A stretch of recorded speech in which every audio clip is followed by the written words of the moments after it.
Lemon rice எப்படி பண்ணுறது பார்க்கலாம் வாங்க. இப்போ ஒரு கடாய் வச்சுருக்கேங்க. எண்ணெய் ஊற்றிக்கிறேன். எண்ணெய் காயட்டும். ஒரு கிளாஸ் ரைஸு, கடுகு போடுறேங்க. கடுகு நல்லா பொரிஞ்சிட்ருக்கு. இப்போ உளுந்து, கடலை பருப்பு, வேர்க்கடலை, முந்திரி,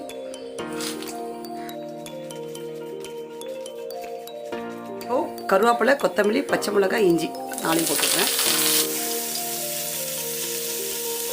பெருங்காயம் கொஞ்சம், சால்ட்டும் மஞ்சத்தூள், இப்போ லெமன் ஒரு 2 எடுத்துருக்கேங்க.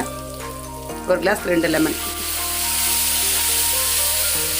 ஸ்டவ் ஆஃப் பண்ணிடலாம். ரெடிங்க. இப்போ ரைஸ் போட்டு கலந்துக்கிறேன். சாதம் வடித்து ஆற வச்சு வச்சுருக்கேன்.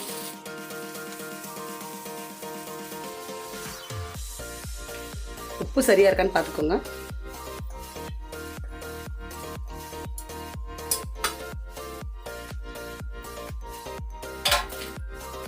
ஏன்னா ரைஸை ஒரே வாட்டி போடலாம், சாதம் மெத்துன்னு ஆகிடும்.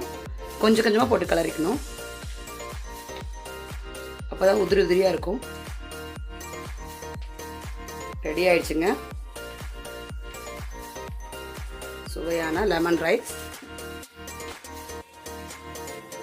சுவையான லெமன் ரைஸ் ரெடிங்க.